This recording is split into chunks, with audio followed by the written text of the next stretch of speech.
વાત કરીએ હવે આગળ તો અમદાવાદ એનેક્સીમાં ગઈકાલે રાત્રે કોંગ્રેસના ગુજરાત પ્રભારી અને વિપક્ષના નેતા શંકરસિંહ વાઘેલા વચ્ચે લાંબી બેઠક ચાલી।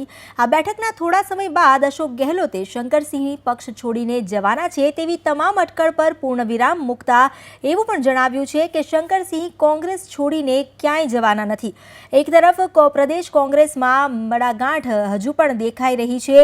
શંકરસિંહ વાઘેલા નારાજ હોવાની અટકળો વચ્ચે આ બેઠક થઈ હતી। શંકરસિંહ આ મુલાકાત ने रूटीन गणावी छे। आ बैठक बाद कोंग्रेसना धारासभ्य परेश धानाणी पण जोवा मळता फरी केटलीक अटकळो तेज बनी छे। चूंटणीओमां पाटीदारोनो विश्वास जीतवा नेता विपक्षनुं पद पाटीदारने सोंपाय तेवी पण चर्चा छे। तेनी वच्चे धानाणी शाहीबाग एनेक्सी पहोंच्या। आज ज्यारे आ बैठक पण पूर्ण थई चूकी छे त्यारे शंकरसिंह वाघेला जे कोंग्रेस छोड़ीने नथी जवाना तेवुं अशोक गहलोते जणाव्युं छे। और जब चुनाव नज़दीक आ रहे हैं तो स्वाभाविक है हम लोग बार बार मिलेंगे, बातचीत करेंगे, आगे की प्लानिंग करेंगे। तो तमाम तरह की बातें जब बैठते तो होती है। इसलिए बार बार मीडिया में आना कि बापू नाराज है या ये बातें मैं समझता हूँ कि वो खुद जब कह चुके हैं मैं किसी पार्टी में नहीं जा रहा हूँ और कांग्रेस में ही रहूँगा, तो हम कितनी बार उनसे कहलवाएंगे कि मैं कांग्रेस में रहूँगा।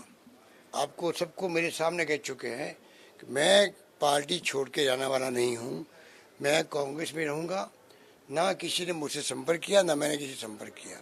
नहीं, आई एम सॉरी મને અત્યાર સુધીનો બહુ અનુભવ નથી સારો।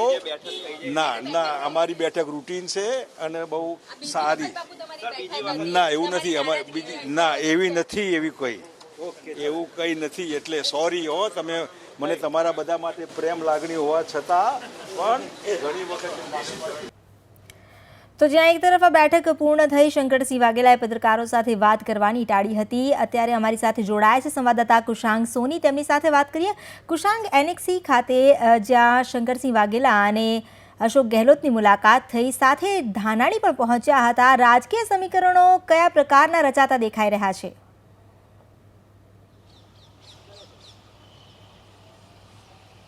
अमिता, खास बात કરવામાં આવે તો કોંગ્રેસ માટે વર્ષ 2017 ખૂબ મહત્વનું સાબિત થયું છે, કારણ કે એક તરફ કોંગ્રેસના પ્રભારી તરીકે અશોક ગહેલોતની નવી નિમણૂક કરવામાં આવી છે, તેઓના હાથમાં સમગ્ર ગુજરાતની કમાન સોંપવામાં આવી છે। બીજી તરફ ગુજરાતની રાજકીય પરિસ્થિતિની વાત કરીએ તો અનેક જે અલગ અલગ વર્ગો છે તે હાલ જે ગુજરાતની સરકાર છે તેનાથી નાખુશ હોય તેવું જણાવી રહ્યું છે।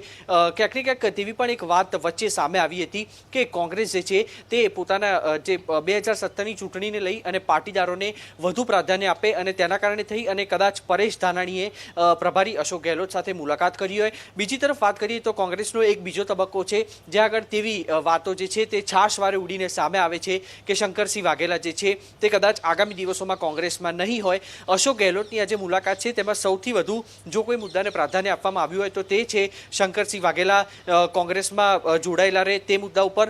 વારંવાર જ્યારે પણ શંકરસિંહ વાઘેલા અને અશોક ગહેલોતની બેઠક થઈ છે ત્યારે તેમાં પણ જે આગામી જે ચૂંટણી આવી રહી છે તેમાં કોંગ્રેસને કેવી રીતે જીત અપાવી શકાય તેના મુદ્દે અવશ્ય ચર્ચા થઈ છે અને તમામ જે મુદ્દા છે તેના ઉપર પણ અશોક ગહેલોત અને શંકરસિંહ વાઘેલા બંનેએ મોહર મારી છે કે કોંગ્રેસમાં બાપુ છે તે હતા અને બાપુ રહેશે। હાલની વાત કરીએ તો જે અશોક ગહેલોત છે તેઓ રાજીવ ગાંધી સ્ટડી સર્કલના ચેરમેન પણ છે। તેઓ દ્વારા અલગ અલગ જે શિક્ષણવિદો છે તેઓ સાથે એક બેઠક યોજવામાં આવી છે। ક્યાંક ને ક્યાંક સૂત્રો તરફથી તે પણ એક માહિતી સામે આવી રહી છે કે શિક્ષણ વિભાગમાં ગુજરાતમાં જે રીતે ભ્રષ્ટાચાર ચાલી રહ્યો છે તેને લઈને પણ ક્યાંક ને ક્યાંક તેમાં ચર્ચા વિચારણા થશે અને આગામી જે તેઓના કાર્યક્રમની વાત કરીએ તો જે રીતે મહેસાણામાં પાટીદાર યુવાનનું કસ્ટડીમાં ડેથ થયું હોવાનો જે મામલો છે જેને રાજનીતિક રંગ પકડ્યો છે, અશોક ગહેલોત અમદાવાદથી મહેસાણા બપોરે 1 વાગે જશે અને પરિવારને મળશે। અમિતા, કુશાંગ, આભાર આપનો જાણકારી આપવા બદલ। તો રાજકીય સમીકરણો હાલ તો એ દિશામાં આગળ વધી રહ્યા છે। કોંગ્રેસ પણ પોતાની રીતે પૂરી મહેનત કરી રહી છે।